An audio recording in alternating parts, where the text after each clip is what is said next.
Who the hell are you? Hi. Hi. Welcome back, sir. Arigato. What's up, guys? That wasn't a racist voice. No, that's no. how That I was- actually say it over there. That's how you actually say it? Yeah. Yeah. You gotta try to conform, you know? So you weren't offending anybody No. when you were over there? No, I mean, maybe by how poorly I spoke Japanese, but yes. Yeah. Or just your overall American demeanor. Yeah. I mean, it's... Just my fat body. I mean, listen...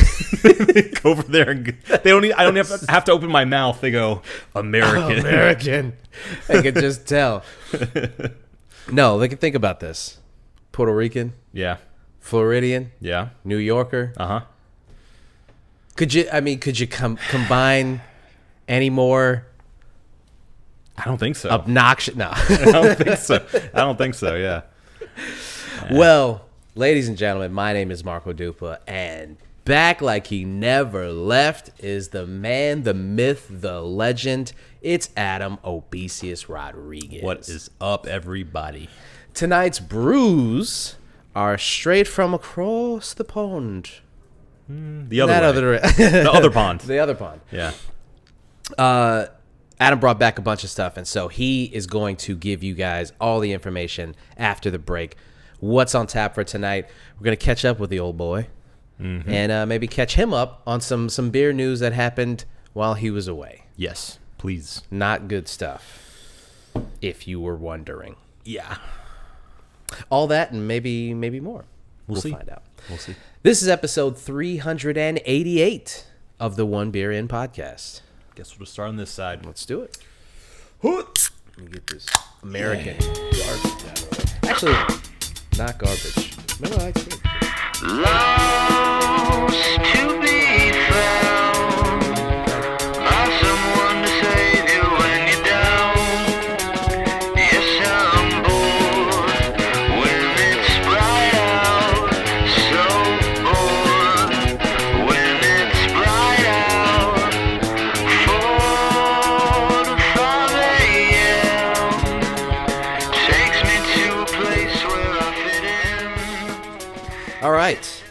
This is the One Beer In podcast, the podcast where two brews crack open. Don't lick the. Please don't do that. Audio listeners. He's talking to the dog, not to me. I was talking to you. Don't lick that. Please don't. The One Beer In podcast where two brews crack open a few brews and we see where those brews take us. My name is Marco Dupa, as I stated, and that guy is Adam Obesius Rodriguez. Yeah, buddy. So, without further ado, sir, tell us what we're drinking tonight. Well, we have the Tokyo Black. This is one that I did not try yet, but over in Japan, which is where I was, if you don't know, I was able to go to Yona Beer Works, which is a craft beer / pub, and it's a chain over there, apparently pretty popular with the locals. But they were apparently born out of Yoho Brewing, and so they've expanded, become very successful as one of the preeminent, another prees, craft beer bars and breweries in Japan. This is the Tokyo Black. It is a porter, and I do have a cold read for you. Unfortunately, I don't read Japanese, so I'm going to read it from the website, which is translated. He learned many things, but not how to... No. Keep me away from the kanji. Tokyo Black. British traditional dark beer, quote, porter style. Robust means powerful. Porter is so called because he was a popular dark beer in the 18th century. He was? He was. And was popular with dockers. Not the pants. Guinness famous stout is made from this. The difference from stout is that stout uses unmalted roasted barley, while porter only uses malt. This makes the stout somewhat drier and the porter more malty, especially the Tokyo Black. Quote, Tokyo Black is a classic porter with a coffee-like roast and his maltiness. I don't know why we're translating his. Who translated this? Google. The aftertaste is also clear with no acidity, unlike Guinness. The color is almost black due to chocolate malt and black malt. It won a bronze medal at the International Brewing at the International Brewing Awards, a British beer competition with a history of over 100 years, and is highly rated in England, the home of the porter. At the time Tokyo Black was launched, the freshness of the top fermented ale beer type dark beers entering Japan was low. We named it Tokyo Black as a representative of Japanese fresh dark beer because we want to bring the original fresh dark beer to the world. Okay. There you go. So And all that I got from that was that like it's just a porter, it is a porter. and they don't have a lot of porters in Japan. They did not traditionally, and this is a 5% ABV. All right, Cheers. let's get it crack-a-lacking.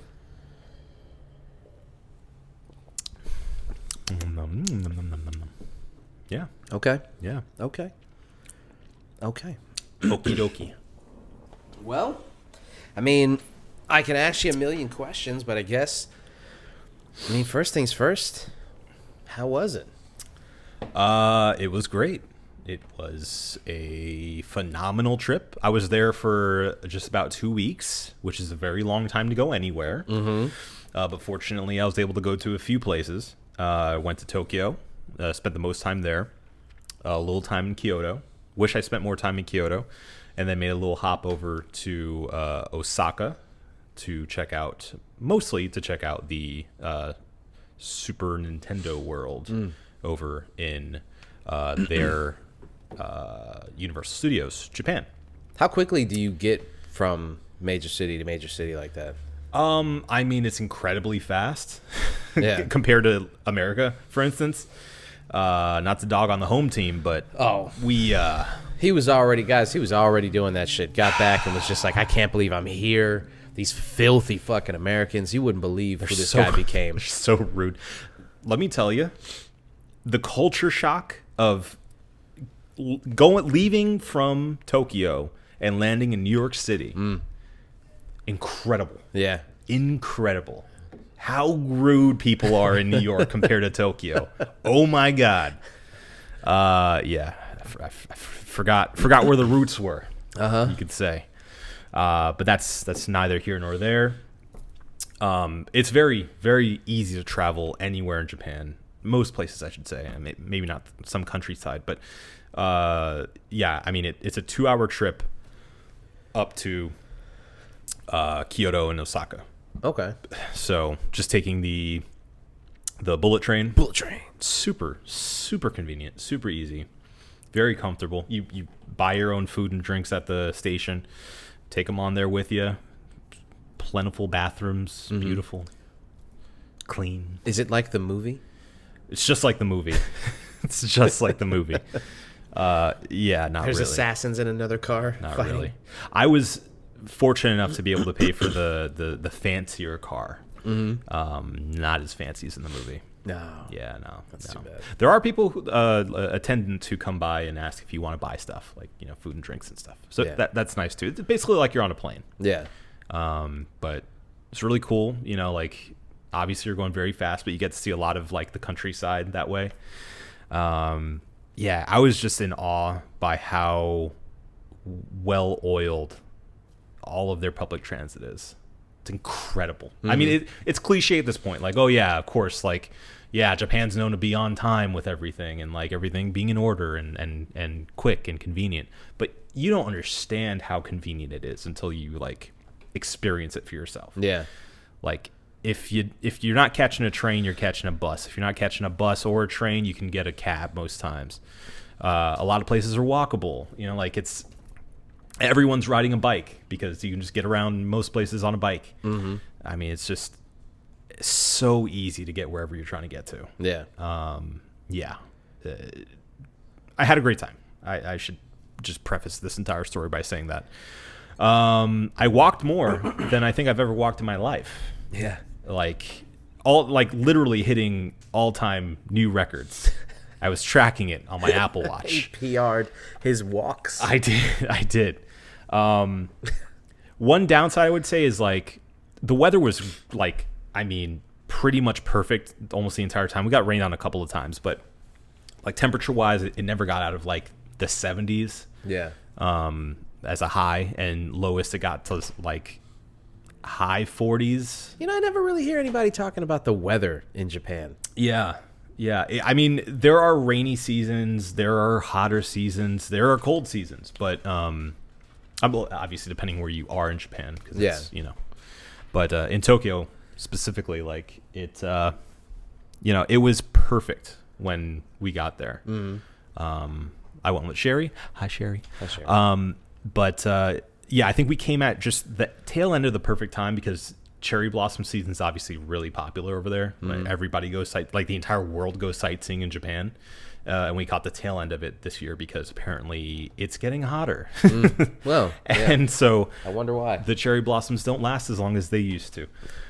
This year especially. So we were able to see them the first few days that we were there, but then they started to die off a bit. But that meant that the weather was perfect. The weather was really nice for the vast majority of the time. But yeah, I mean, really just hit that perfect time period where it was busy, but not too busy. And yeah, like I said, we got to do a ton. And we went to Lake Kawaguchiko, which is the viewing spot for Mount Fuji, famous for its pagoda that a lot of people take pictures next to, with the mountain in the background. And yeah, I mean, as breathtaking as you would think. took all the necessary tourist pictures. Yeah. Oh yeah. We got that done like the first week we were there. Yeah. We tried to get all the touristy stuff out of the way. Which was not apparently, but if you're planning on it, a good idea to do. Get all the touristy stuff out first, and then you can chill the rest of the time. Let's see what else. I was saying the one downside I will say about the trains is that the stations and a lot of the cars themselves, for some reason, are like 85 degrees. Ugh. The entire time. Ugh. So like even if the weather was perfect, which it was a lot of the time, as soon as I got down there, drenched in sweat. Oh, God. Ugh. And I don't know how people Cancel the whole trip. Yeah, I don't know how people do it because they are decked out to the nines. Yeah. Everyone looks so professional and so nice. They're wearing Oh, no. Keep her away. Hi, Hera. Hi. Sorry. It's okay. Oh, she doesn't fuck up the cords. Oh, God. She's parkour. Parkour. Yeah. Stay over there. You don't need to come over here. Can I have some pizza? Can you have some? No, you can't. We ate all the pizza. Yeah, Sorry. there's no more pizzas left. No. We're drinking a porter. It's a porter from Japan. It's a Tokyo Black Porter. Tokyo Black. Yeah, it's pretty classy. But yes, in Tokyo especially, very fashionable folk. Yeah. You know, wearing trench coats and stuff. Oh, man. Yeah. And nice flowy dresses and like perfectly fitted like suits, incredible suits. The suits I saw. Are you kidding me? The suits I saw. And nobody was sweating at all. Yeah. It was unbelievable. I couldn't fathom how you could walk around like that in like your expensive stuff, and not just instantly flop sweating it. Yeah. Because that's what I was doing. Yeah. And I mean, to the last day we were there. Maybe it's just something wholly American to sweat like we sweat. I think it's a Puerto Rican thing, honestly. It might be a Puerto Rican. Yeah. Hairy folk. Yeah. You know? Uh-huh. I think that's what does it. It's just you're wearing a jacket under your jacket. Got that bear in me. You got that bear on you. On me. But yes, so as an overview, I'd say those are my initial thoughts of the trip. Yeah. Fun, exhausting, overwhelming, I think is another good word for it. So much to do, so much to see. You should definitely pace yourself if you go. Yeah. And plan ahead of time. Well, that's why you do 2.5 weeks. Right. Yeah. Yeah, as much as you can. Let's talk about that for a second. Okay. I don't know if I could ever vacation anywhere doing anything for that long. That's a crazy time to vacation. Because, I mean, like you were saying before, it's no longer a vacation. You live there now. You're living there. Yeah. I mean, you know, Oh, look at that! Let flex on him a little bit. Flex on him with my bathing ape cap? So you can flex a little bit. Yeah, is that what you're looking at? $400 for that hat, but All right. it was worth it. We're not going to talk about it. Excuse me? No, It wasn't that He much. didn't really spend that much money. Wasn't that much. I'll say under 100. I was gonna say, I know damn well you and I got the money and I didn't spend the money. Yeah, no.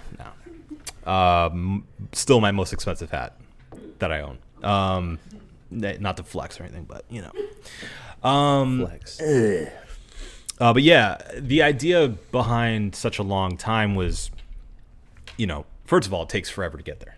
So Yeah. it's like a 14-hour plane ride, and that's once you're on your way. So from Orlando, we had to go to New York. There's another trip that gets you to Dallas-Fort Worth first, and then you go over to Tokyo. But very few direct flights from Orlando, strangely enough. Yeah. But So wait, you could either fly out of New York or Texas? New York, Texas, there's one in Georgia too, I think. I think Atlanta is another port to Japan. I don't know why. It must be like just fuel-wise what makes sense for them. Because you fly up before you fly west. Yeah. You have to fly so west that you end up in the east. So you literally fly past the date line, the international date line. So On NBC? yeah, it's a long trip. Yeah. So- what's weird? It's odd because you have to go across. You're going backwards as far as, or no, yeah, you're going backwards as far as like the time zones. Until you end up in the past. Right. No, in the future. Yeah. Until you end up in the So future. you go all the way around. You go all the way to the past until you get to the future. Yeah. Yeah. And then you're like as far in the future as you can on Earth. Yeah. Because you're 13 hours ahead. So, yeah, it was weird. It was Yeah. weird. But I say that to say that's why we tried to plan it as such a long trip, because it's such an arduous trip to get there. Yeah. So we kind of figured, you know, as much as we can afford, let's try to stay as long as we can. Yeah. So, and plus, like, you know, who knows when we're going to be able to make it again. Right. So might as well try to soak it all in. And again, I mean, it's a country that there's so much to do in. You know, it's not just Tokyo, and it's not just Kyoto, and you know, you can go so many places there. It's much more diverse of a vacation spot than I think a lot of people give it credit for. Yeah. So yeah, that's why 2 weeks. Okay. But as you were alluding to, I think about midway through our trip, it was one of those things where like we started getting anxiety and getting worn out by how much we had ahead of us still, even though it's all good, fun, cool stuff that we would all like kill to do. Yeah. It was still to-dos. Yeah. You know, it began to feel like work past a certain point, and that's when we had to hit the brakes on it a little bit and go like, why are we here? We're here to Yeah. have a good time. We're here to have fun. Let's kind of, you know. Was there ever a point in the trip where you guys just hung back at the hotel or wherever you were? Where did you stay? Was it an Airbnb? Was it a hotel? No, Was it- hotels all along the way, which were all really nice. Yeah. You know, like Is Airbnb an international like program? Excuse my ignorance on that. Is that you can get an Airbnb in Japan? I don't know if Airbnb. Yeah. I'm pretty sure you can. Yeah. Or Verbo, I think, is another one. But yeah, no, we went with hotels because you know It's not Weibo. it's Suiyoubi. Yeah, we didn't go that route just because we wanted. It's such a. I mean, for us as Americans, it's such a foreign land. Like we wanted the assurance that this is what we planned on when we were staying at a hotel. Yeah. You know, and it not be a weird thing of like I can't really communicate with the guy who's hosting the place, and you know, so that worked out. That worked out really well. So, but at the same time, it was, I don't know. It was kind can? of. Oh, okay. Oh, okay. You Nobody can. confirmed. You can get. They look just as cool as you think they do. Yeah. Oh, I'm sure. Uber is not really a thing out there, though. Okay. Yeah. Well, yeah, because they have such public transit, right? Like such like, easy access to public transit. That's true, but it would have been better with Uber. Really? Yeah, because there were times where like it's very traditional and like if you can use Uber as an app, but all you're doing is calling a cab service. Oh. And a lot of times especially on busy days, because again I went on the tail end of the busiest season to go. You can find a cab sometimes. Yeah. And trains stop at 11. So if you're going out for a night out, you kind of have to plan around that. Yeah. So that was one thing that was kind of like going back in time a little bit. What'd you guys do? I mean, did you hit any like nightclubs or bars at night, or was it mostly like just hitting like food places, restaurants, things like that? Mostly restaurants. We did the famous Piss Alley. Yeah. / Memory Lane, if you want to make it sound a little nicer. Yeah. Memory Lane sounds just a tad bit nicer a little than bit. Piss Alley. A little bit. Yeah, we did Memory Lane, but it was tough again because of the time difference. We didn't really stay out very late most of the nights. Mm-hmm. So we didn't really ever have an issue with trying to find a ride back home. And we really only went out one night because we were so busy during the days. Yeah. We would naturally wake up at like 6 a.m. Yeah. And like get the day started and just start going. Jesus. So by the end of, I don't know, 3, we were already kind of tired. Yeah. And so by like dinner time, it's like, all right, cool. Like, let's just hang out for a while, get back to the hotel around 9, probably fall asleep around 11 at the latest. I mean, that's smart on, like, you do kind of maybe a place like Japan want to take in their nightlife at least maybe one night. Mm-hmm. But at the same time, one night you go out and you hit it a little too hard at night, and then the next day it's like that day's all fucked up. Sure. You got to catch up on. Yeah, it's funny you mentioned that because one of Sherry's best friends, Sophie, was on her honeymoon when we were out there. Congratulations, Sophie. Yes, so we met up with her and her husband, and I hope he was there. Yeah, he was there. It's going fine, don't worry. And a couple of their friends who happened to be in town at the time too. That's cool. And we all did karaoke. We went out to dinner. Oh, okay, so that wasn't a random group of people that you did karaoke with. No. They all knew each other. Well, the 2 friends of Sophie's were strangers to us, but we got to know them a little bit. Yeah. I couldn't believe my eyes when I saw it on Instagram. Yeah. Like you guys singing karaoke, and when I thought obviously originally was you and a group of strangers yeah. were just in, like I pictured it like going to Kobe and you have like 10 seats and Yeah. you have to sit with strangers, like they Right. just force you in a room Yeah. and they're like, you're gonna sing together. Here's all the whites. Go ahead. No, that was not the situation, fortunately. Yeah. But Well, eh, it was funny to me to think about that. I was like, there's no way.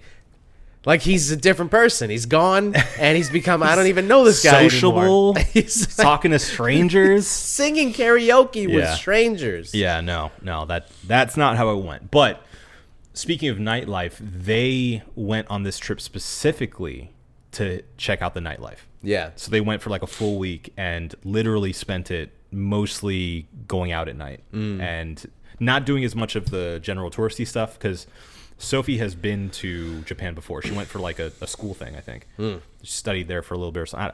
I forget the story. But she had some experience there before. And her husband, Chris, he's a Miami guy. So he's like used to going out, having a good time. He's very personable, very sociable.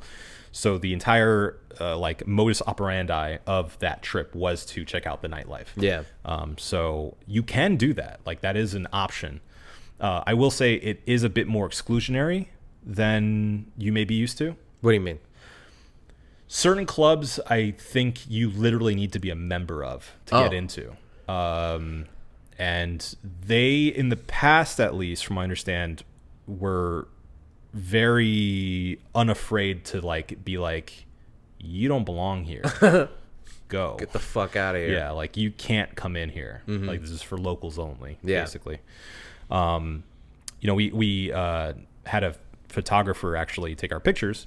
Not my call. So he's totally not singing karaoke with strangers. Yeah, no. But turns out the photographer has lived in Japan for like 8 years. He's a Filipino guy. But the way he explained it was that they've gotten much more open to outsiders after the pandemic, because obviously they're trying to get more visitors, trying to be more welcoming to outsiders. Some places are doing the exact opposite. Yeah, true. But with the borders now pretty much wide open for people to come visit, he said that most places are now like banning that sort of behavior of saying, no gaijin. Yeah. He's like, plus you'll get canceled for that nowadays. I was like, yeah, maybe. Canceled by who? I don't know. America. But we are very loud. Do they cancel people in other countries? Who gets canceled? And to me, that's such a very American. It's a very American idea. Thing. Yeah, it's a very American thing. I don't know. I mean, it seems like either way, at least from our experience on this trip, we really didn't face much of that at all. We had one coffee shop that the lady she was already dealing with another group of white people, and some more gaijin. Yeah, and she actually told us, "Sorry, come back another day." And we're like, "Okay, see ya." But apparently, like back in the day, they used to just go no, out. Or with their arms. That's where the emoji comes from, with the X. Yeah. The crossed arms, that means no. They're no just more. like, done. no. Done. Yeah. So they get their fill of white people, and they're like, yeah, that's enough. That's enough for today. I don't feel like trying to understand your broken Japanese. Please. But yeah, I mean, it was more open than I had anticipated, which was nice. And I appreciated that. But we're actually not doing this in the right. Sorry. I was just trying to figure out like a drinking order. But yeah, I mean, I everyone we met was super nice, super accommodating. Really tried to understand you, even if they didn't. And yeah, I mean, I was just so, I guess, flattered by how much they really tried to make us feel comfortable. Yeah. That's nice. Yeah, I mean, just super kind people that we met along the way. So we'll just end with the cheap stuff. Let's do it. Okay, let's put a pause on that for a second. Okay. We actually pause should on you. We should not. You stop it. We should not have started with the porter, but it's fine. I know. It's just because it was closest to me. That's literally the only reason why. I didn't think about a drinking order until like as I'm looking at it, I'm like, huh. We actually. The fuck was that? Did you hear that? Yeah, I don't know what that was. It sounded like a flip-flop fell down. Anyway. Spooky. So I think this is good. I could be wrong. All right. But let's do it this way. Let's try it out. So, after you. Okay. Sir. Just keep your notes on this one. I'm writing them down. You want me to write yours down? You writing yours down? I'll write mine down. Don't worry. Don't worry. Okay, so next up, we have. I'm sorry. I'm looking at the website so that I can actually read, because these are in Japanese, my friends. I'm sorry. I apologize. Sorry. All right. Okay, I got it for you. This is the I beer, you beer. I beer, you beer. The Boku beer. Kimi beer.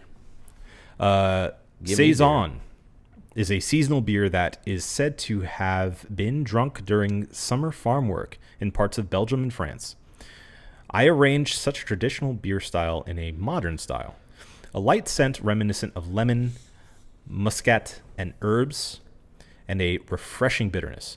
With an alcohol content of 4.5%, this beer is characterized by its light mouthfeel. So a light boy. Yeah. Interesting. Part of the beginning of the description is just like, this is what this beer style is. Well, I think that's what Yona Beer Works really prides itself in, is trying to introduce Japan to craft beer. So I think that's where it comes from. And a lot of these descriptions are an introduction to what these beer styles are. Yeah. So is the like craft beer scene not as, I mean, America and obviously like Belgium and Germany and the Czech Republic and places like that, Sure. big craft beer scenes. Is Japan, I mean, again, excuse the American ignorance on this, but is a place like Yona, is it Yona or Yoni? Yona Yona. is the beer pub. Is it, I mean, they have to educate because the scene is kind of like not as big or as... So, from what I understand, and mind you, I could be wrong, I was only there for 2 weeks. Excuse me. Only. But it is growing in the way that craft beer is growing everywhere. Okay. It's proliferating, and at first I didn't find much craft beer. It is absolutely the beer scene is absolutely like dominated by the big names over there. So it's hard, maybe not hard, but harder than it is to find here, in the way that at a Publix you see an entire wall of craft beer. I was able to find that by the end of my trip, but at a lot of 7-Elevens, a lot of Family Marts and things of that nature, they'll have, maybe one or two. Some of them have slightly more, but these were the ones that I was able to find in common, quickie marts. So I would say out of all of them, at least in Tokyo, these have proliferated as the craft beer option for Japan. So Gotcha. they may be sort of what Cigar City was to Florida, where it's like they're starting the main push for these different craft beers. It's funny you say that too. I mentioned that to the photographer because we were just chatting for a while. And I was like, I'm really having a hard time finding craft beer here. He goes, really? There are tons. Like, there's so much, but 2 weeks versus 8 years. Right. Right. And he knows the places. He's actually the one who recommended Yona to us. And so, yeah. Yeah, you can recommend any other places? Fucking craft beer expert. He said a couple of other places too, but mostly the other ones were more like general, like whiskey bars and stuff. Like whiskey's huge too, obviously. That makes sense. Highballs are everywhere. Yeah. Everywhere. I had an idea that obviously a highball is a classic Japanese style cocktail. You have no idea. Like highballs are literally everywhere. Yeah. And canned highballs are everywhere too. So it was like I was drinking a highball every day. It was incredible. It was a good time. Yeah. Good time. I've grown to appreciate more and more the highball. And they have Scotch highballs too. Good stuff. Good stuff. Okay. All right, let's taste this guy. Let's do it. You're here.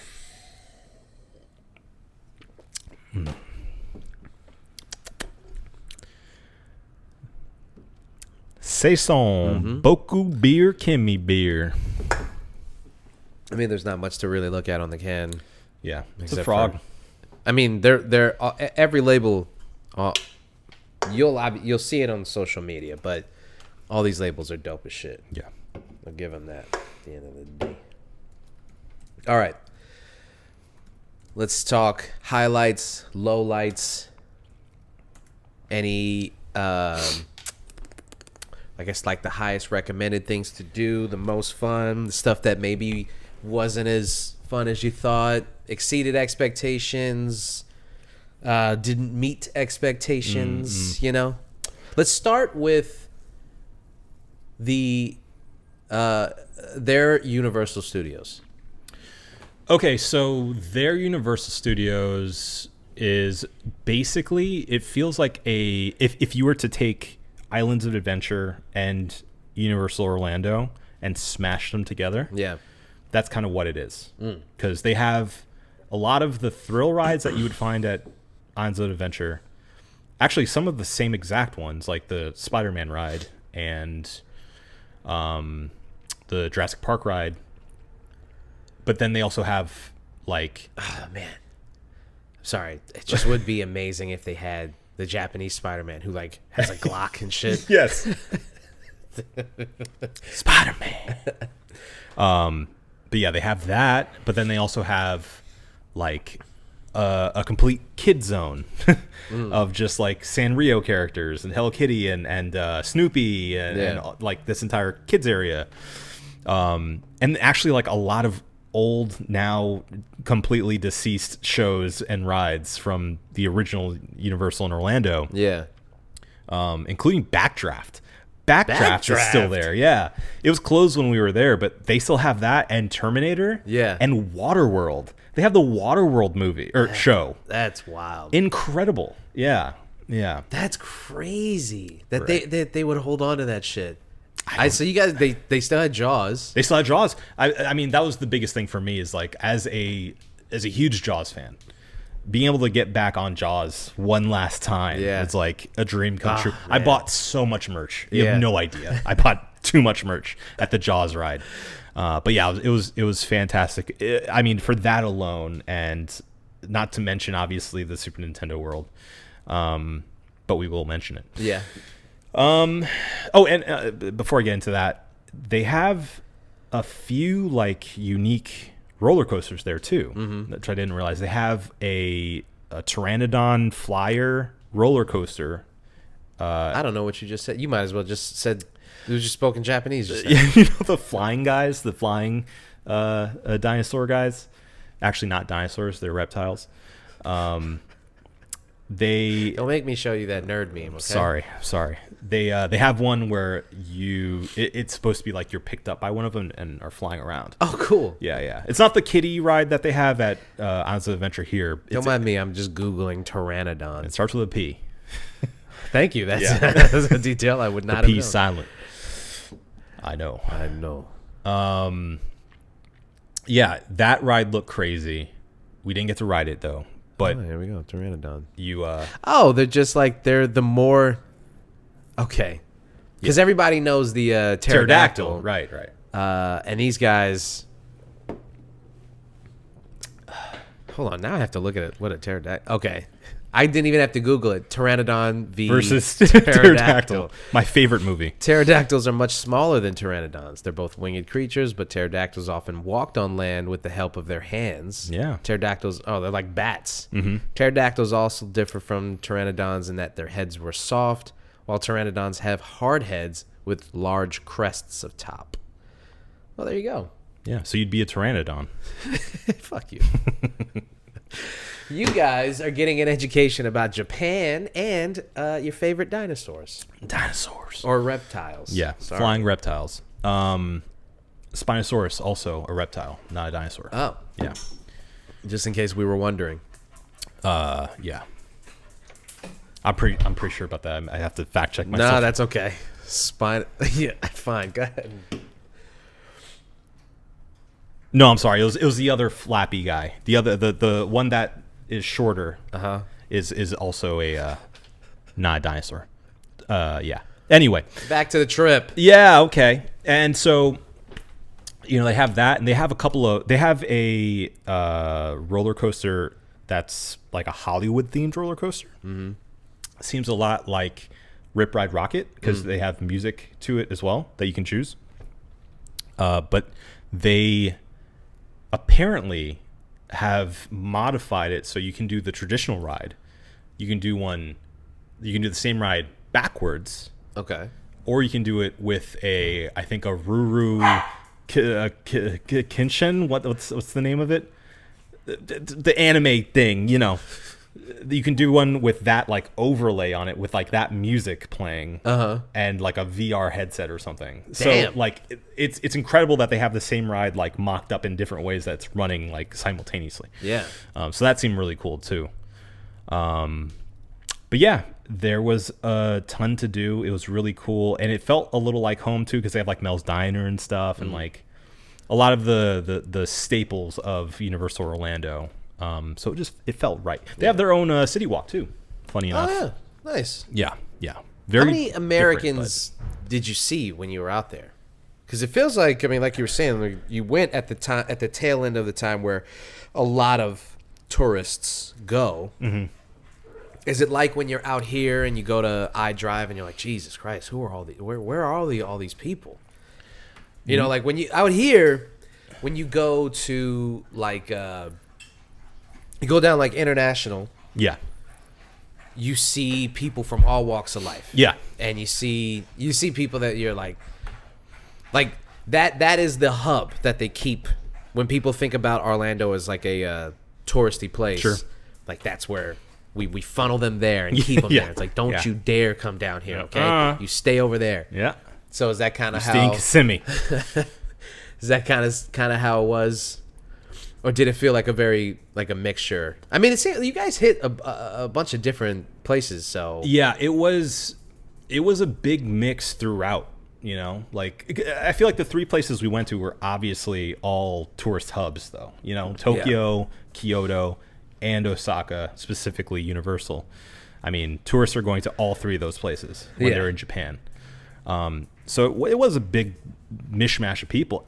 Surprisingly little Americans. Didn't see many. good. Just us. Yeah, But no, there were a lot Just us. of Australians, a lot of Russians, a lot of Chinese people, and a lot of Filipinos, and a lot of Indian people too. And I think a few Brits mixed in there as well. yeah. Hard to tell with the accent. Uh-huh. Couldn't quite place it. But yeah, there was a good mix of people, surprisingly. All over. So, Nice. yeah. All right. The Super Mario World. Yes.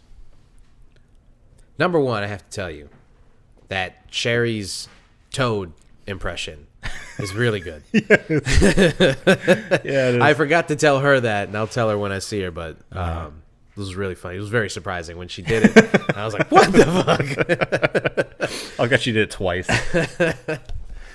Yeah. So, yeah, first and foremost, that needed to be stated. Second of all, from your pictures and everything, it looked like, I mean, they really, really went in on this thing. Yeah. I obviously read all the takes online before I went. And As one does. Sure. I was a little worried because there are a lot of, as you might expect, negative takes on the internet. Yeah. With a lot of people saying like, oh, there's nothing to do there. There's just like one ride worth going on. And like, it's kind of pointless right now. Like wait till they make more stuff there. Yeah. Bullshit. Yeah. It is such a good time. Like immediately. And you know how jaded of a person I am, right? Immediately, as soon as we walk through the tunnel and you hear the wah, wah, wah, like, and the music starts from the inside, like the Mario music starts, like, and you get that first, like, you know, like the Brachiosaurus in Jurassic Park, like you walk in and you finally see it in person, like it's like your inner child is reawoken all of a sudden, and I couldn't help but wipe a stupid smile off my face. I couldn't do it. It's just a really well done, fun place that I guess I can see how people become like Disney adults. You know, like I imagine that's how they feel. Like that's how they feel when they go to Disney is like, oh, my inner child, here it is. You know, like I remember when I went on Splash Mountain for the first time. You know, like that like key memory and like feeling was evoked within me when I went to Super Nintendo Land. This guy just said he empathizes with Disney adults. I'm not saying I agree, but I can see where they're coming from. I don't agree with their lifestyle, but I get it. I don't have that feeling with Disney. You know, like there are certain Disney properties that I care for more than others. Obviously, like, you know, Star Wars now. Star Wars, is something that like I imagine when I go to Galaxy's Edge, I'm going to feel something similar to that. You know, but feel like going there and having a lifetime's experience with this property and this company and characters and all that really brings it out of you. Yeah. And I mean, it's true. The only ride that really is worthwhile in that thing is the Mario Kart ride. But It's a ride. They just don't have like races, like go-karts. no, it's not. It's not that. What a missed opportunity. You say that, but what they've done with it makes sense in the grand scheme. How so? You can spoil the ride. I don't think I'll ever have the opportunity to make it out there. Well, they're making it in Orlando too, so Well, even, yeah. yeah. Maybe a little while, but Well, if it's a roller coaster, I'm not going to do it. it's not a roller coaster. Don't worry. I'm not tricking you this time. It's not the Mummy. Yeah. No. It's. I'd say the closest analogy to it is the Men in Black ride, actually. Oh, So you're like in a thing, like in a vehicle of some sort. You have instead of guns, you have the steering wheel. okay. You have 2 buttons on the side of the steering wheel that allow you to shoot shells. Okay. While you're driving, driving in a physical space. So your cart is moving along, But you're on rails. You are on rails. There are 2 carts, just like in Men in Black, going at the same time. Mm-hmm. You have on a Mario hat. On the ride itself, magnetically attaches a screen onto the front of it that is see-through, but it's an AR screen. Oh, so shit. It projects on there. As you look around, you can see the other racers, like the Mario characters, in your viewer. Yeah. And also, like, enemies and stuff, and, like, Koopas are throwing shells at you as you look around, and you have to shoot the shells. Wherever you look is where you shoot, though. Yeah. So you're on tracks going along as you should, and then you see the other racers running by or driving by, and you shoot them to stop them from passing you. Uh-huh. And then And these are real people. no, Oh. they're the Koopa kids. You're Team Mario versus the Koopa team. Okay.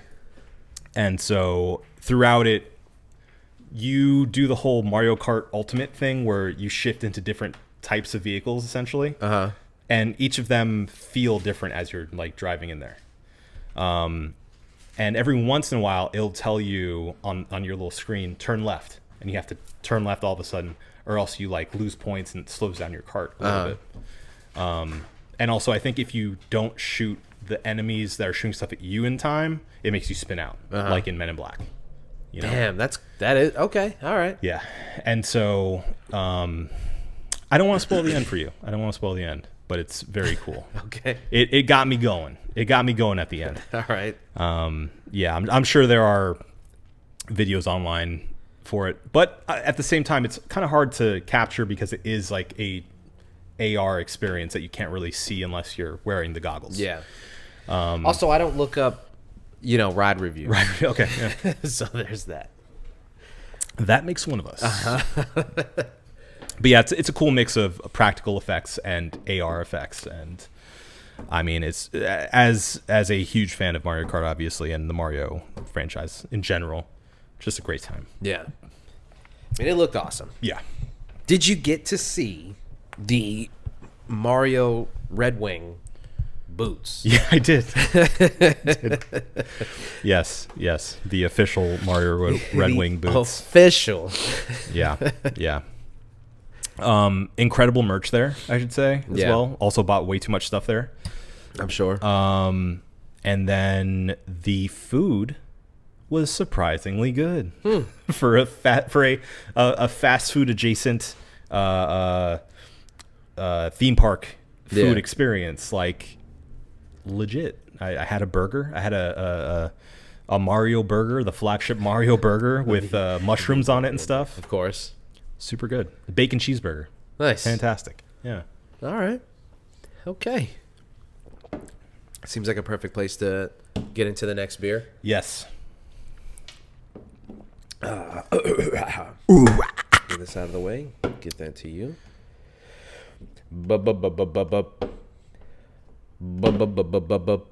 Oh, and they also have meet and greets with the characters. So Sherry was very excited to see Toad. Very excited. Full like Was it like a guy, or was it like a full? I can only imagine that it was a short woman. Okay. Because Toad was very short. Yeah. Very short. But very spirited. Yeah. Very Toad-like. Yeah. Bum, bum, bum, bum, bum, bum, bum, bum. But did you watch the movie yet? No. Okay. I would like to. Same with John Wick. I was just about to say we still need to see John Wick. Those are the two that have eluded me because they came out in or around the time that I left. So, yeah. Boop, boop, boop, boop, boop, boop. Boop, boop, boop, boop, This boop, one boop. I'm not finding on their website, but I can do a Google Translate. All right. So Good luck next with that. up is the Dondabada. It is a freestyle Belgian golden ale. That Japanese was freestyle too. It was. Let's see. Let's see here. It is a 6% ABV.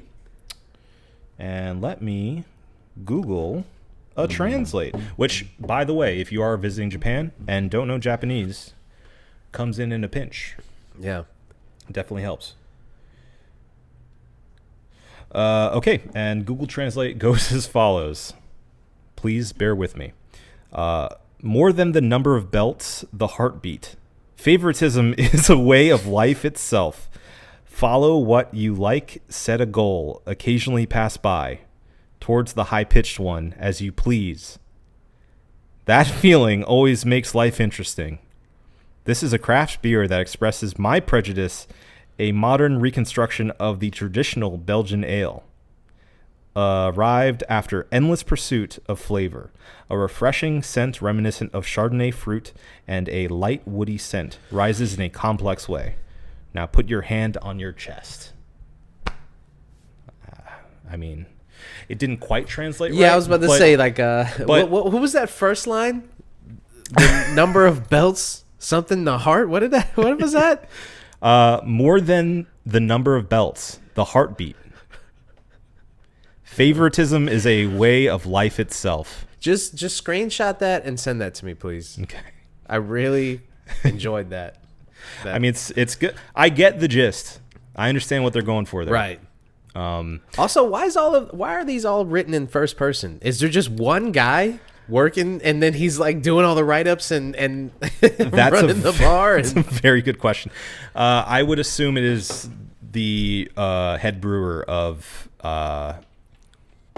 what was the name of their brewery? Yona. It's not Yona. You it's said all of these are fucking Yoho Brewing.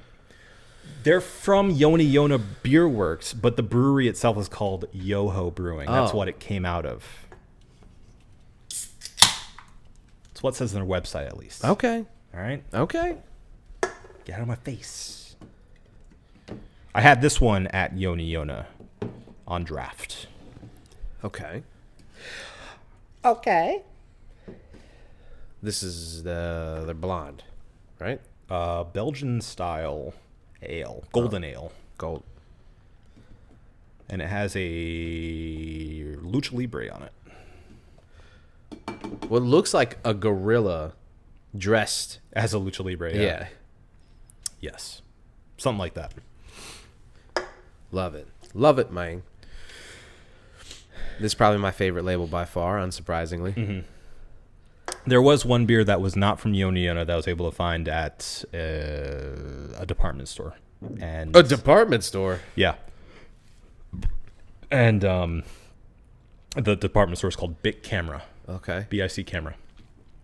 And it's well known in Tokyo. It's I think 7 floors, maybe 8 floors. Mm-hmm.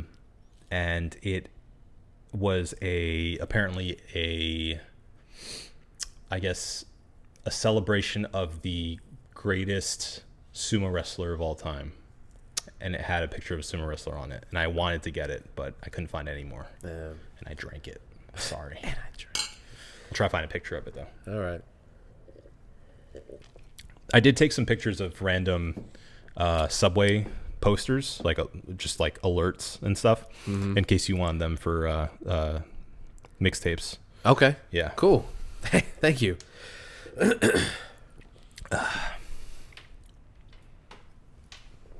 All right. Let's talk the cities in general, just the overall kind of nightlife, the food, the city, the vibe. Yeah. What did it like? The heartbeat, or the belts? The belts. Yeah. How did it live up to all of the walkthroughs that you watched on YouTube? All the many chef nights out on Munchies, all of the Yeah, I mean, especially Tokyo, like it's such an alien but familiar place. Like you can find anything there, and it's also so different than a lot of major cities, but also very reminiscent of a lot of major cities too. The thing that I think I've been left with most from the trip was an impression that Japan is so, and again, I'm not breaking you ground here, but Japan is so reverent to both nature and its past that it lives in harmony with those two things and this incredible futurism that is so unique to it that I mean, like especially like in Piss Alley, it was literally like walking into Blade Runner, where like there are neon signs just on the other street and giant billboards, but then in there is a throwback to like old Tokyo and, you know, tiny shops, literally like five stools there and somebody with an open grill with meat on sticks. Yeah. You know? I found someone cooking horse. oh god. Which was interesting. We stopped by a place just to have drinks, and the guy goes, "Oh, here's a food menu too if you need it." And we look at it, and like the main thing is horse, and I'm like, That's tough. I don't know if I can do this. Yeah. I don't know if I can do this. So we just had a few drinks. I had a highball, a couple of highballs. Yeah. I asked for the jumbo beer, and that turned out to be a liter of beer. Oh, you fucked up. And I said, he goes, "Jumbo?" And I went, no, thank you. It was perfect. Thank you. Jumbo beer? Yeah. What was that, Funimation? Yeah. I can't have a jumbo beer. Yeah. Did you drink it? No, I had a regular size beer. Oh, okay. Which was just a pint, which is fine. I mean, I've said this before, maybe not on the show. I say it to my coworkers all the time, and nobody seems to really entertain this. I think I complain a lot, so that's probably why they're like, enough. Yeah. I think a liter of beer is an obnoxious amount of beer. It's too much. It's too much. I think I hate it. I hate It's pouring too it. much. The only time that I think it's okay is like Oktoberfest Sure. or events like that. If you come in on a fucking Wednesday and you're just hanging out and you're like, I'll have a liter No. I'm like, no, you won't. It needs to be special. It needs to be an Oktoberfest event where, like, the idea is you are carrying that around and snacking the entire time. Right. Like, going, Right. You That's can't the just thing. sit down and have a liter of beer. No, dude, it upsets me to my core when Yeah. when like some post-work business dude walks in his fucking polo and chinos, and he's like, I'll have a liter of the Pilsner. Like, why? Why are you doing this? Yeah. And the other thing is, like, if you're just hanging out there, your beer is getting warm. It definitely is. And if it's not, you've had too much too fast. Right. And your stomach hurts now. Right. You know? Now you're pissing. Now your stomach's. Now you're full. now you're pissing. Now you're pissing. I mean, just get two. Just get a pint, brother. Sure. Yeah, that's fine. So yeah, I'm glad that you didn't. I'm Yeah. glad that you weren't the obnoxious American No. with a fucking No. liter of beer in your hand. Absolutely not. I couldn't do it. I knew I didn't want to do it. But that's also because I just had like a beautiful bowl of udon. Yeah. Just an incredible bowl.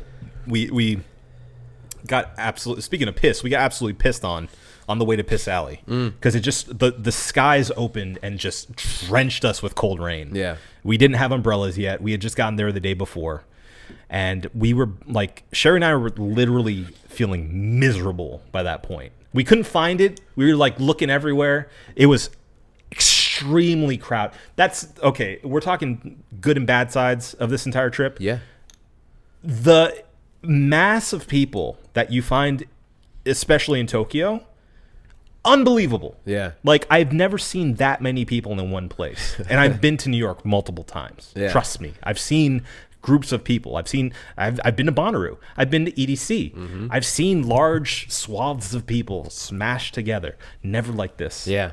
So many people all buzzing along, doing their own thing, chatting on the side. Like my anxiety Well, population level went density is like you look like a Muppet. Yeah, like that happened to us as we were trying to get to, the memory lane area, and it's kind of tucked away. So, like, we were absolutely miserable.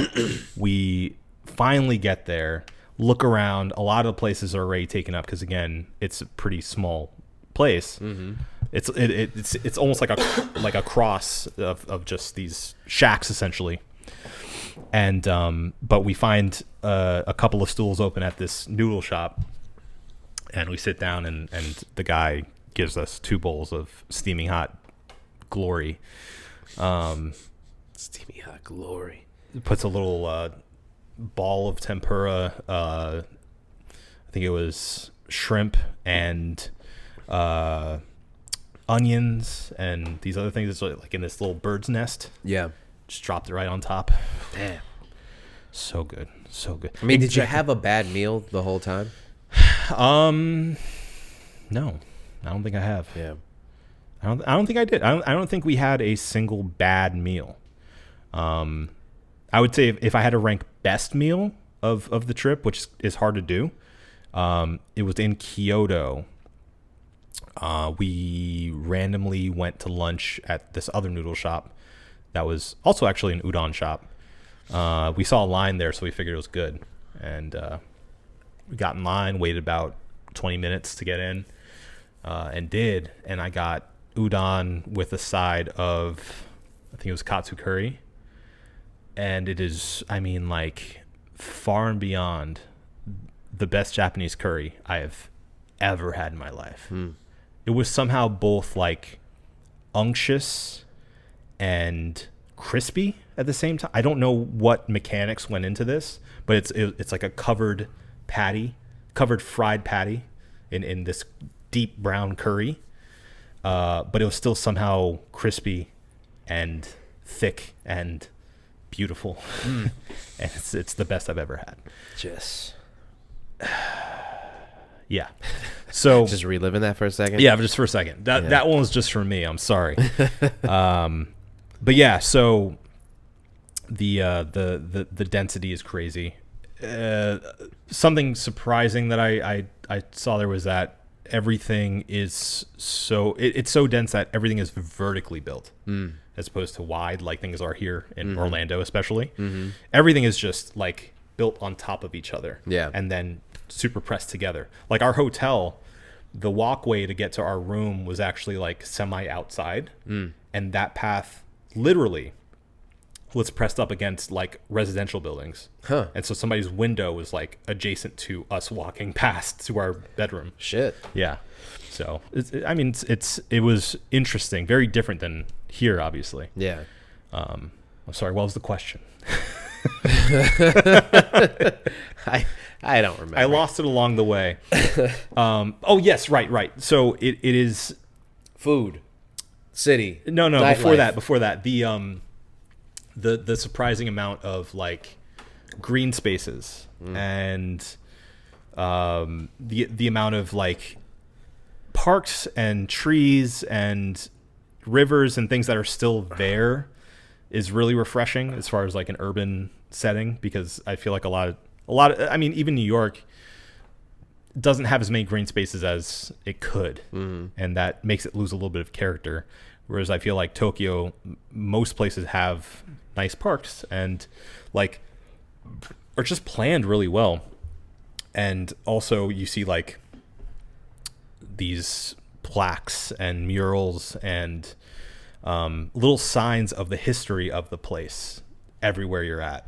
And, tons of temples and things there's like, you'll see modern buildings back to back to back. And then suddenly there's like, it looks like a temple from feudal Japan out of nowhere. So that was really cool to see too. And something that you don't really see here either. Yeah. So yeah, I think that's my biggest takeaway of the place itself, like the feel of it. It's like it has its own spirit. It really does. I know that's cliche too, but it's cliche for a reason. I think it is a very unique place unto itself. I've never experienced a place quite like it, and the culture is very, I guess, very much having to do with trying to be as courteous as you possibly can and respectful, which is refreshing. So literally one of the main words we learned was sumimasen, which means excuse me, essentially. So you have any issue, you raise your hand and say sumimasen, somebody's going to come, like no matter what. And yeah, I mean, it's just really nice to not feel like everyone's at your throat all the time, which is America. Can you imagine? Yeah. Can you imagine? Not everyone has a gun. Yeah. That guy. Yeah. Fucking That guy asshole. has a gun. Sure. It was weird to see cops without guns. Yeah. That was strange. Yeah. Yeah. That was weird. That was a bit of a culture shock moment. Yeah. I'm trying to think of what else that you maybe haven't addressed. Or The talked prime about. minister almost got pipe bombed. I don't know if you saw that. While you were there? Yeah. Oh shit! No. Yeah, that was on the news a lot. Oh, that reminds me, TV. They had no American TV, so we were watching local Japanese channels all the time. And Cool. Yeah, I mean it is kind of what you expect. Yeah. It's a lot of songs, a lot of music, a lot of cute characters, a good amount of screaming, color commentary. They love Shohei Ohtani. Oh yeah. He is the golden child. Of course. Especially because we got there just after the World Baseball Classic, which they won, if you don't know. Yeah. So I got my brother a newspaper of the World Baseball Classic. Nice. For Japan. That's what's up. Yeah. So, yeah, a lot of variety shows. I noticed that especially there.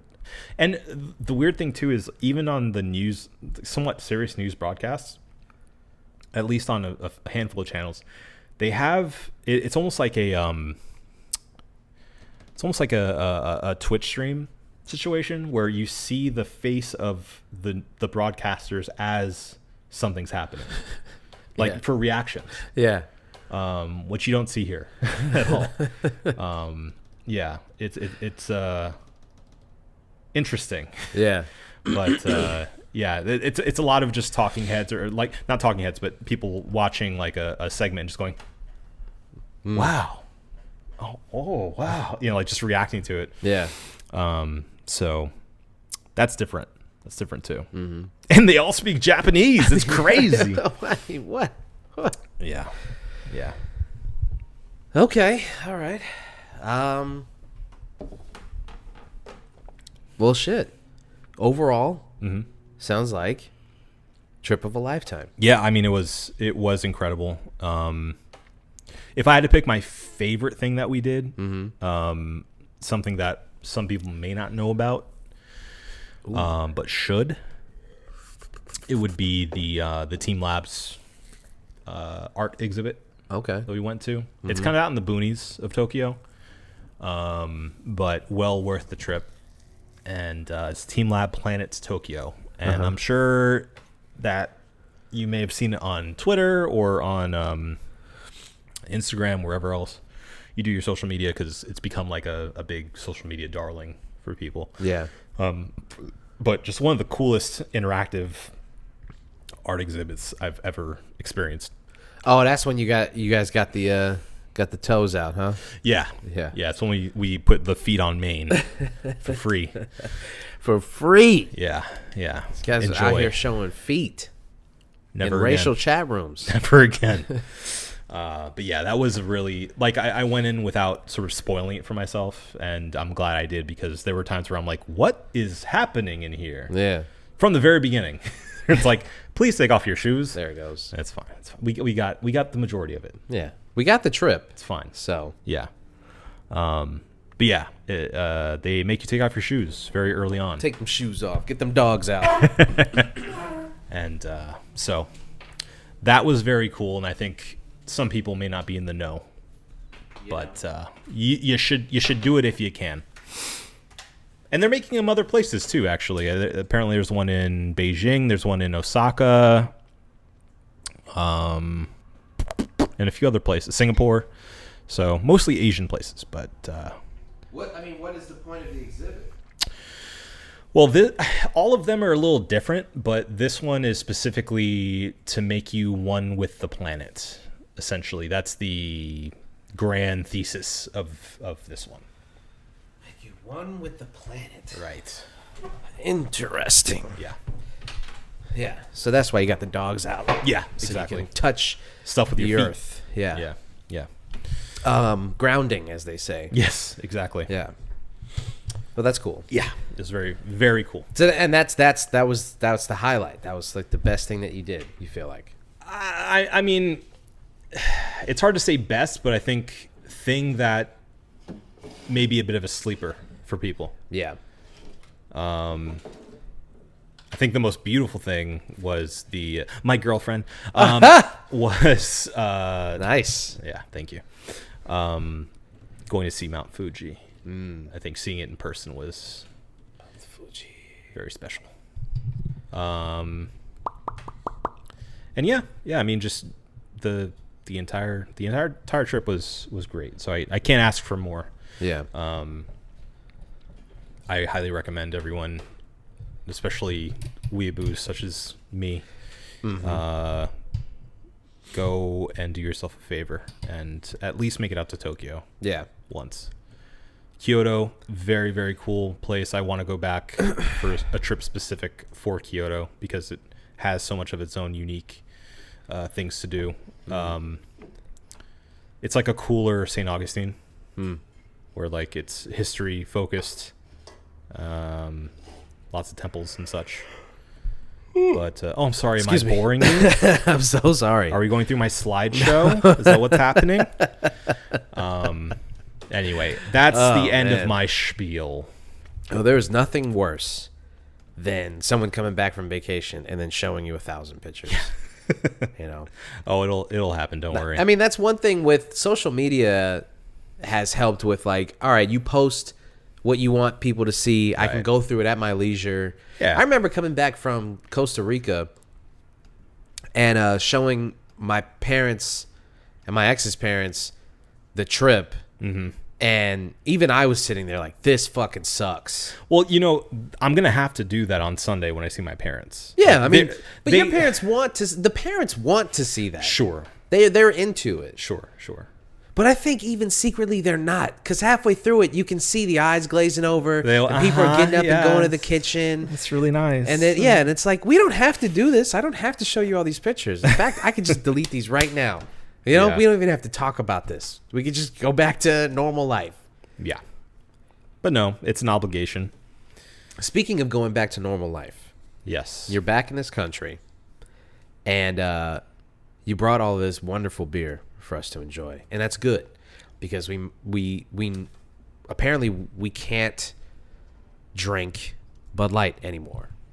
According Really? to according to the smartest people on the planet, some of the smartest human beings on the planet. Sure. Bud Light is now a no-go. Anheuser-Busch is apparently a no-go, right? So That's a lot of beer. well, you say that, but it's actually more than a lot of beer. It's a third of the world's beer. It's all the beer. It's all the beer. Wait, one beer that it's not is the Suiyoubi. Fantastic. Suiyoubi.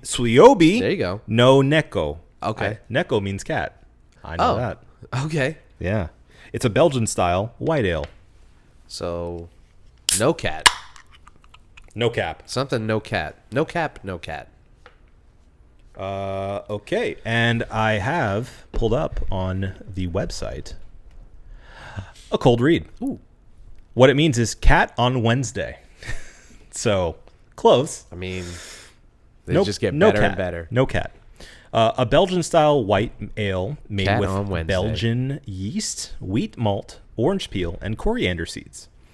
There is little bitterness, and the use of wheat malt makes it smooth and mellow. The amount of hops used is small, and the spicy and fruity aroma, like apples and bananas, of Belgian yeast is characteristic. The addition of orange peel, dried orange peel, and coriander seed, dried coriander seeds, also makes this beer unique. Representative brands of Belgian white styles are Belgian Hoegaarden and Videt. Cats are a symbol of freedom and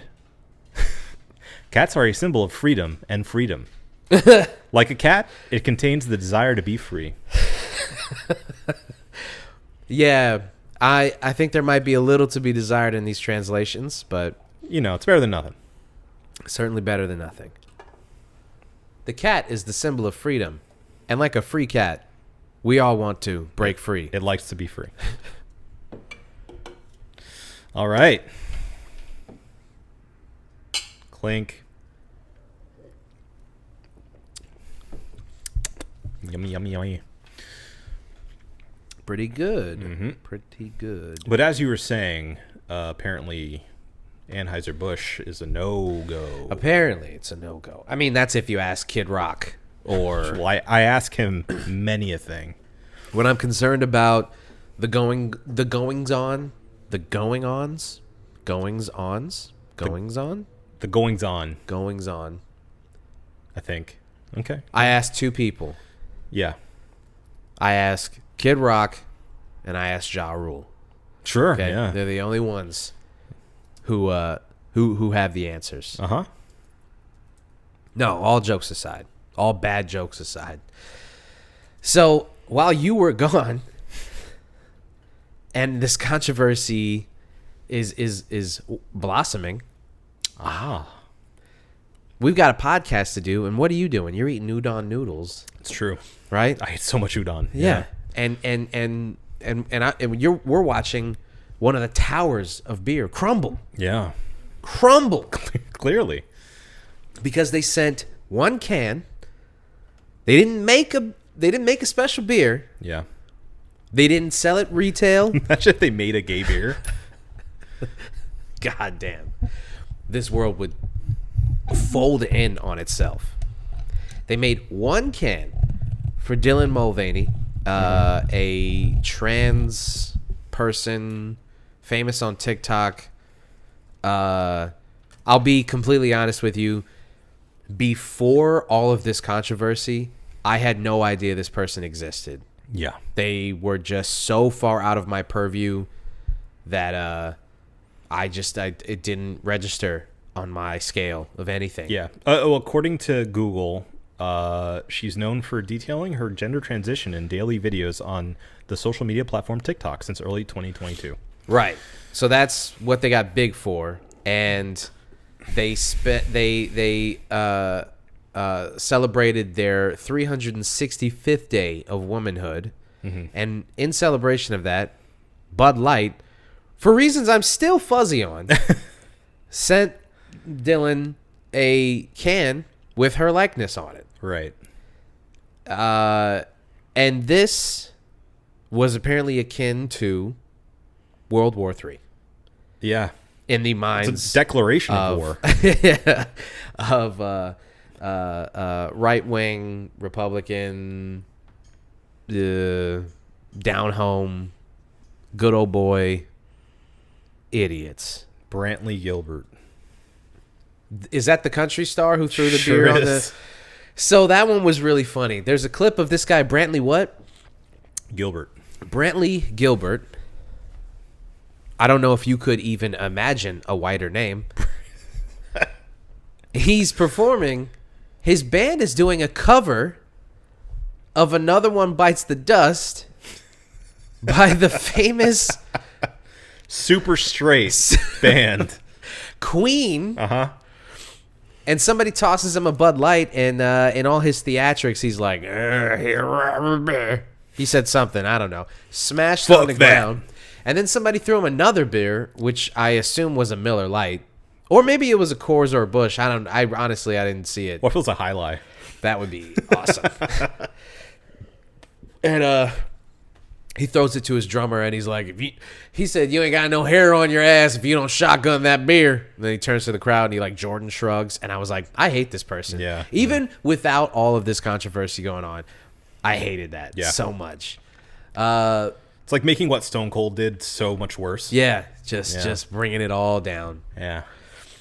So, okay, let's just get into the nitty-gritty of this, all right? All right. Quit beating around the bush. Yeah. Anheuser-Busch. Quit beating around the Anheuser-Busch. Uh-huh. They send this beer to Dylan Mulvaney. It goes viral because she has a large following on her TikTok. Sure. And it gets picked up by, the most hateful people on the planet. As things on TikTok too. Uh-huh. And then the canceling starts. Right. And Anheuser-Busch, they take a little dip in their stock. You see all these people on the news doing the whole performative thing. Mm-hmm.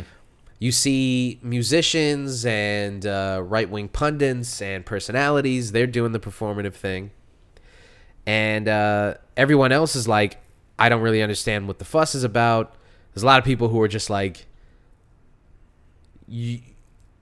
you wouldn't have, none of this would even have registered to you if and who's drinking Bud Light anyway? All of this is just so fucking insane. Look, I'll have a Bud Light from time to time. I'm not saying that I don't drink Bud Light. What I'm saying is, like, who is so attached to it as a brand that this is something that goes against the reason, and this is coming from the VP, the reason that they even reached out to Dylan. Kamala? Huh? What? The VP? This is coming straight from the top, baby. The VP of Anheuser-Busch. Okay. Sorry, I did need to clarify. Coming straight from this person who just got put into this role recently. And part of the reason that they were put into this role was to diversify the clientele base of their older, more quote-unquote antiquated brands, such as Budweiser. Sure. Right?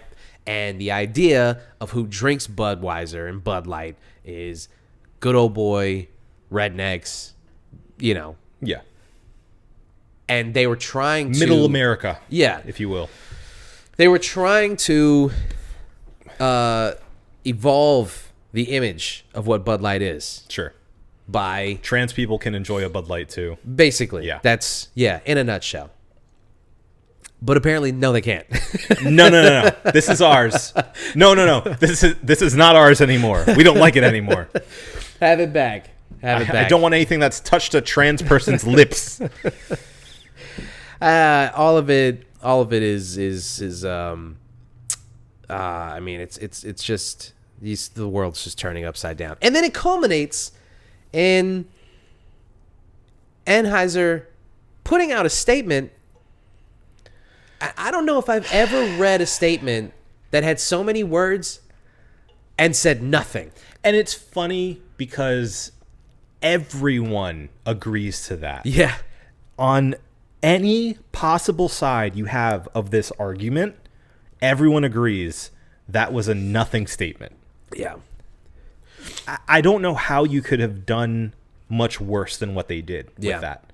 They You know- should have kept their mouth shut. Yeah. It would have blown over. It would have gone away. Yep. The people, the most reactionary people are always chomping at the bit to find something else. Right. So as soon as the next thing came around for them to parade around, whatever agenda they have, it would have happened. Yeah. But instead, they doubled down by upsetting both sides of this debate. Yeah. Well, the thing is, if you shut the fuck up and you just let it blow over, and the people who continue to no longer drink your beer, you lose, I don't know, 0.001% of your market share on those people. Don't you want to lose those people? I guess not. But look, okay, from my perspective, and mind you, I'm Monday morning quarterbacking right now, but what they should have said, if they were going to say anything, is that Bud Light is for everyone. Yeah. That includes conservatives, that includes liberals, that includes trans people, that includes gay people, that includes straight people, that includes Christians, that includes atheists, that includes anyone. Yeah. Anyone can enjoy a Bud Light as long as they're 21 and up in America. That's it. Simple, easy, Right. transparent. That's the statement. You know, Leave it at that. Yeah. Leave it at that. You don't have to take sides. That statement sounded like they didn't want to take sides, but also sounded like they were going, we understand what you guys are saying, and we did fuck up. Right. But we also don't want to appear like we're taking sides. Sure. Like we're not trying to upset anybody. We're not saying So- sorry, But we're not saying sorry. right. But we're also not saying it was a bad decision. We're not saying that we shouldn't have done this. But we're not saying that it was a good decision. We're We not saying it's a understand good now, decision. in retrospect, that it may not have been a good decision. But who knows? Right.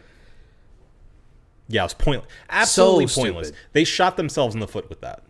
Yeah. More than they could have done in almost any other way. Yeah. So now you've got everybody upset with you, not just one side of this argument. Now you've got everyone going, well, what do you stand on? Right. And where do you stand Right. in this thing that you guys created?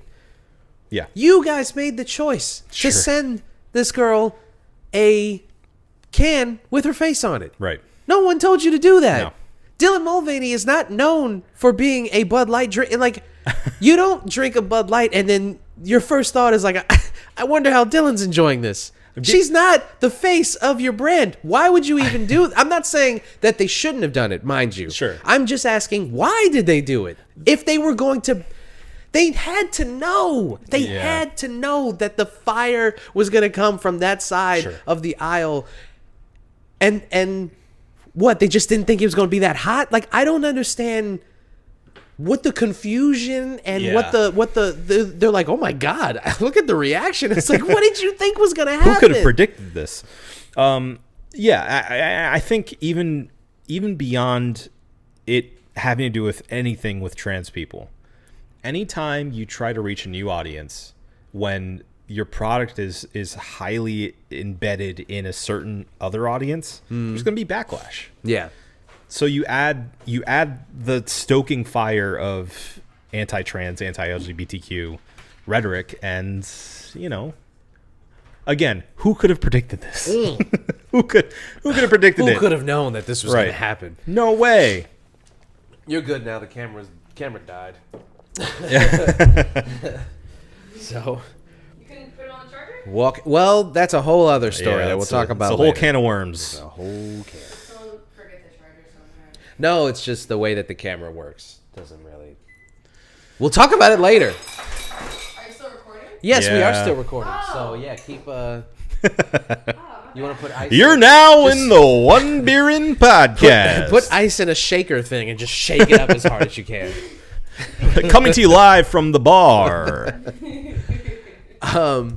So here we are now with them kind of being in the middle of the road, them taking no stance at all, and now it's just like, first of all, that you hang Dylan out to dry with that statement. Sure. So now what do? They go back on their TikTok and they're like, yeah, AB Bush or Anheuser-Busch didn't really back me up, so I don't really know why they sent me this can. Yeah. If they were gonna fucking Well, I'm sure she's getting so much hate now that she didn't before. right, but that's the other thing is like she was living in a world completely removed from these people. Yeah. They put the crosshairs on her. Yeah, basically. it's not as if like I'm obviously there are hateful people who go to her page and like guaranteed she was getting hate before this. I'm just saying the volume I'm sure has grown exponentially. Yeah. Now that this entire controversy happened, of which she had no control over. Yeah, obviously. Unless it was like obviously we don't know the background of the story. Maybe she was like, I actually love Bud Light, like it's my favorite beer, and then that's why they sent it to her. Maybe. But I don't know. Maybe. Even so, she didn't ask for this. Yeah. I mean, I would be really surprised if her favorite beer was Bud Light. Maybe. I mean, who knows? and if it is, honey. You can do better. With all the money that you're making now off of these brand deals, you do not have to be drinking Bud Light. Please. And give us a call. We'll make some recommendations. We got you.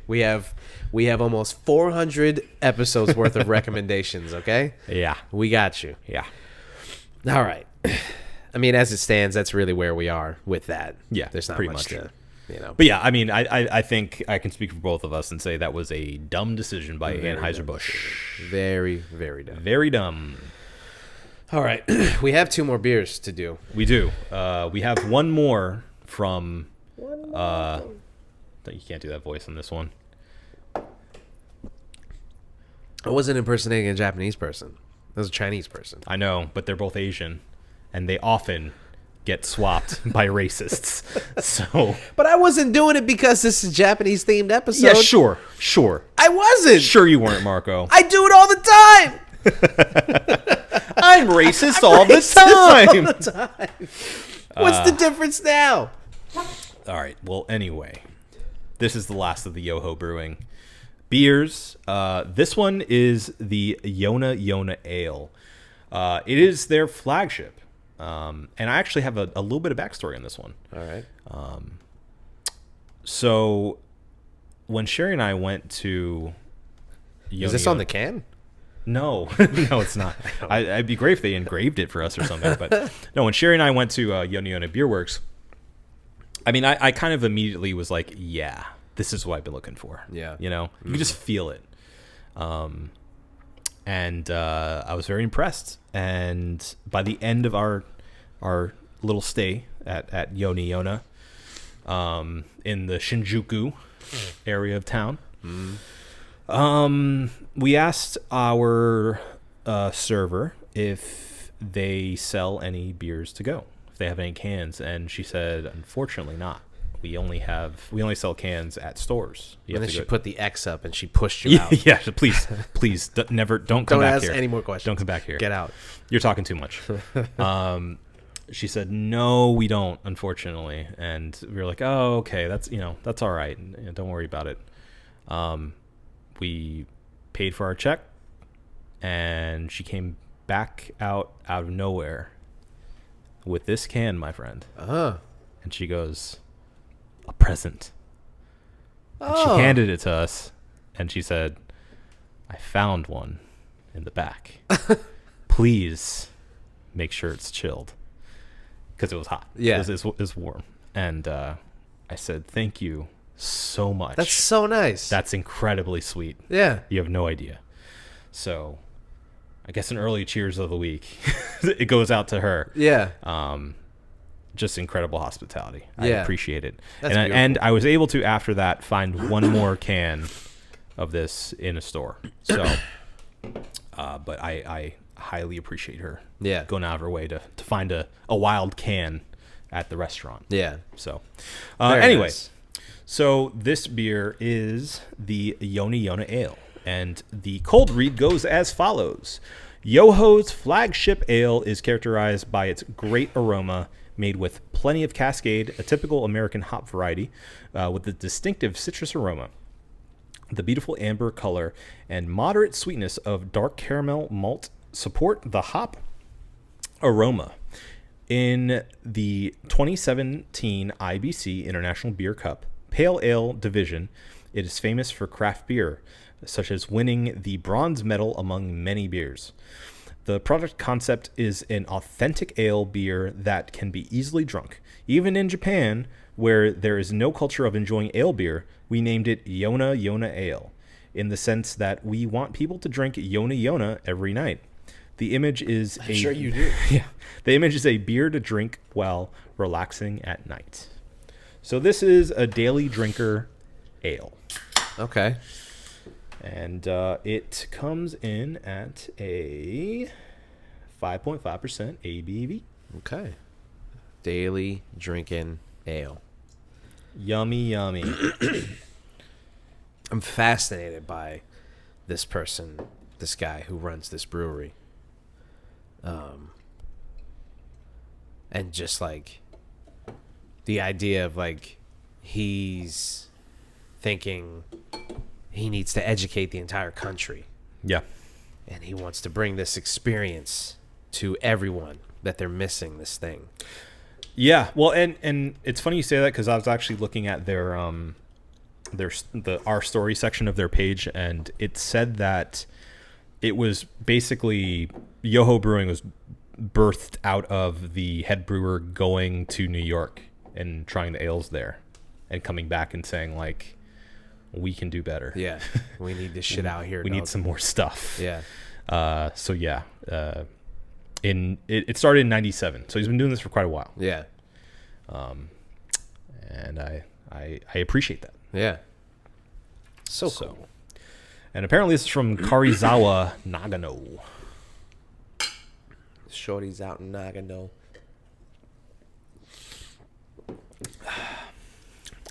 All right. Mm-hmm.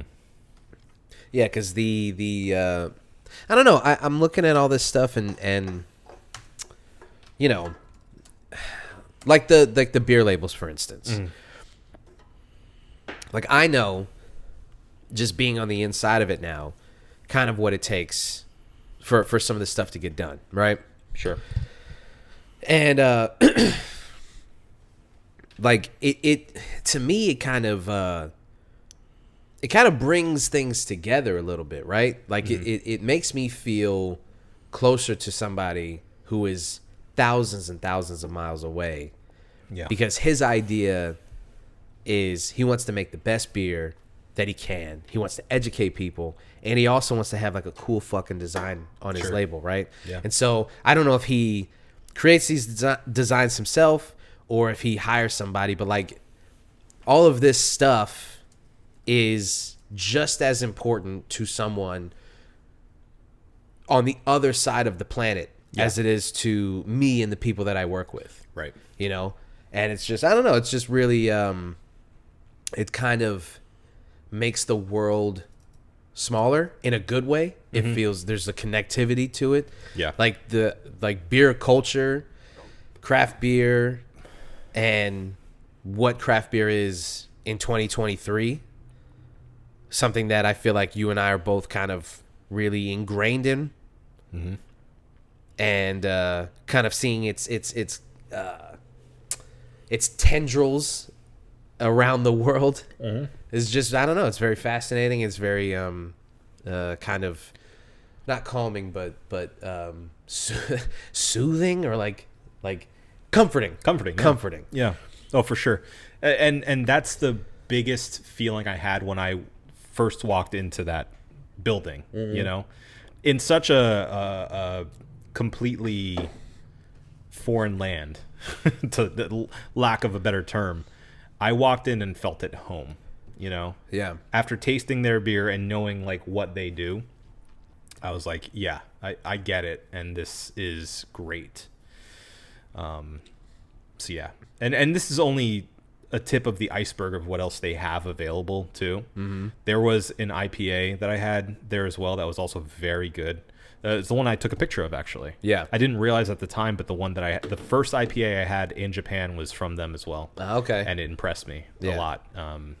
So, yeah, I think they're doing great things out there, and I hope they continue. And I hope that eventually they make it stateside. Yeah. Because, yeah.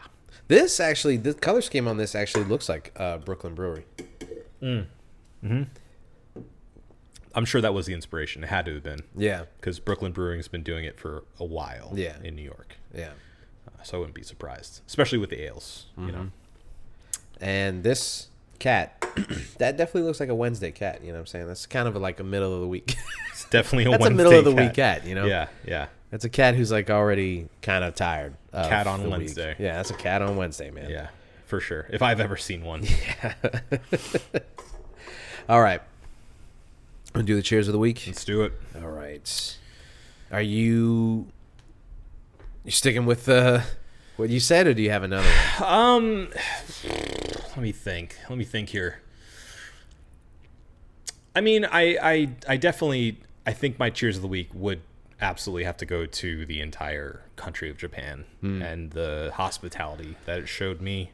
And, I think I went into it with a lot of anxiety. Surprise, surprise. No way. Kind of assuming that people would look at me like I'm this freak, this foreigner that doesn't belong here, and just kind of push me to the side and make me feel othered, when it was the exact opposite. My experience, it was like people were willing to help, people were gracious, very respectful, and I felt a lot of love there. Yeah. Surprisingly. I think a big misconception about Japan is that it's this cold place that full of cold people that are absolutely exclusionary and don't let in any outsiders. And I think that's, a misconception at this point. And I think,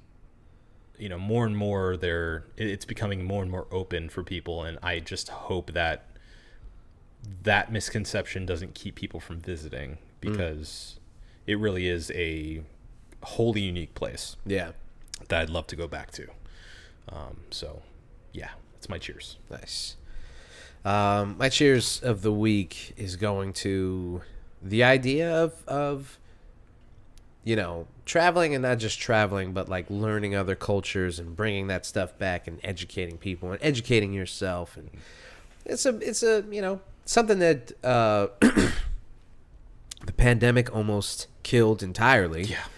And it's I've been talking to a lot of people about traveling, and I want to do it a little bit more. You gotta really prioritize traveling. Yeah. When you just have like a regular job, it has to be the priority. Like it has to be the number one thing. Like, oh, you wanna go for a couple days? Well, just fucking put everything else on the back burner. Sure. But if you do that, and you get out and you get to see people living lives in a way that you only saw or imagined, and you also get to see how similar you are to other people, like humanity, and just living this life that we all live. Yeah. Is just a human experience. Yeah. Oh, for sure. That there's so many things where you think like they cannot look at this the same way that we look at it, and you'd be surprised. Yeah. Oh, yeah. The world feels a lot smaller the more you travel. Yeah. In a good way. Yeah. Yeah. All right. We got to review some beers, dude. Okay. We got 5 beers in total Yeah. to rock out. So let's just do it down the line. You got your scores? Yeah. Let me pull this up real quick. Okay. All right. We started with the Tokyo Black. Correct. Their porter. And what do you give that? Let's just do a speed run. Okay. Tokyo Black, I'm giving it 4.5. 4.5. It does have that coffee note that I really enjoy in my darker beers, but it's still a bit light. Yeah. It's easily drinkable, very full of flavor, but not over the top. That's what makes it a 4.5 for me. Not necessarily my style of beer. I'd much prefer an IPA or something, or pale ale, something a bit more bitter. But if I were to go that route, I wouldn't hesitate to get to a Tokyo Black again. Nice.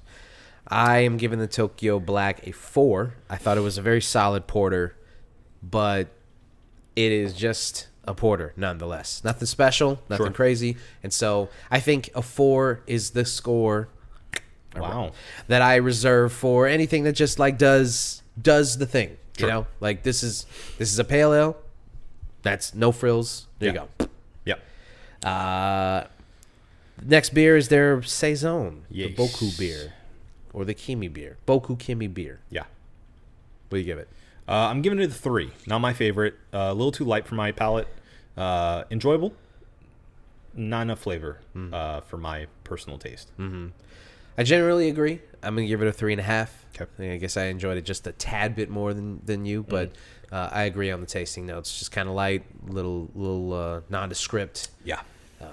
So yeah, their freestyle. No, I'm sorry. We did the white first. No, the golden ale. The freestyle Belgian golden ale. This one I'm giving a 5. When I had it on draft, it was actually my favorite that I had that night. And it's because I just like Belgian styles. I've realized that about myself. Yeah. If I am going to go a bit more malty, I'm going to go for a Belgian. It hits all the notes for me, and it actually was thinking about this before, but a lot of Belgian styles are a bit over the top with ABV. This is one that I feel like I could have with dinner and not be sloshed by the end of the night. Right. Which I like a lot. Yeah. So best of both worlds for me. Like it. I gave it a 4.5. I also enjoyed it a lot. So, was a little lighter, which is funny because actually I wanted it to be a little bit higher in ABV. So that was my complaint about it, was I wanted it to be a little, just a slightly boozier golden ale, but still tasted fantastic. Yeah. The Belgian-style white ale. So this one I'm going to give a 4. I did get the coriander. I like the sort of haziness of it. I feel like it could have used a bit more flavorful punch. Yeah. Could have been even more with that orange peel and hit me with that classic flavor that we look for in almost a Blue Moon style. But for what it was, I think it did its job. So 4. I'm going to give this a 3. I do not like white ales. I do not like Hefeweizens, wheat beers, things like that. Just because they hurt you. Maybe that's what's going on. But I just don't really dig the style, like the coriander, the slight like banana-y flavor to it, the orange peel. Like none of it appeals to me. So I just never really dig that style. I will say that to their credit, it tastes very traditional Belgian-style white ale. So I think that they accomplished their goal. Right. For me personally, I just don't like white. So Gotcha. And I also don't like white beer. I like white people. And then, last but not least, their flagship Yona Pale Ale. Right. So the Yona Ale, I think, is a worthwhile flagship. I think it does exactly what it's setting out to do, which is represent what a pale ale is supposed to be. And also being a daily drinker. I think this one does a really good job of towing that line. Kind of similar idea is what I gave the Belgian Golden Ale. So I'm going to give this one a 5. It grew on me. At first, it was a 4.5 for me, but I think the more I had it, the more I enjoyed it, and the more I realized it was exactly what I was trying to be. I think the only thing it could have improved for me was actually bumping up that hoppiness a bit, which I think would get it into more of the IPA area, which is why I like that IPA so much. But, I can't mark it down too much for that because it's a pale ale. Yeah. It's doing what it's trying to do. So 5 for me. I am also giving this a 5. I thought it was fantastic. I agree. This is a worthwhile flagship beer. If you had to pick any of the ones to represent your brewery, I would definitely put this up front and center. It is a daily drinker. It is something you can enjoy with all meals. It is something that I would tell people about if I worked at this brewery. It would be the first thing that I tried to sell them on if they wanted to drink at the brew pub that I worked at. I think he really, really nailed this pale ale. Yeah. So, Agreed. unanimous 5 there. You think we got it? Yes, we're gonna save. Yeah. The 7-Eleven Suntory brew for off the mics. This is just for us, okay? Yeah. I know you guys saw it, and maybe we're thinking about it, but fuck you. We're drinking it. Yeah. We're not going to tell you about it. No. How about that? Spoiler alert. It's basically a Bud. Yeah. Yeah, so if you can't have Bud Light anymore, you can at least have the brew. The brew from Suntory and 7-Eleven. Yeah. All right. Yeah. Got it? I know we got it. Well, then let's get the fuck out of here. This has been the One Beer In podcast. I'm looking at a camera that's no longer there. Thank you guys for listening. Wait. For myself, Marco Duper, for Adam Obesius Rodriguez. Thank you for remembering. Arigato gozaimasu. Thank you guys for listening. Drink delicious beer. Try to travel if you can. Enjoy other people's cultures. Appreciate your fellow human beings. And have a beautiful evening. We love you. Love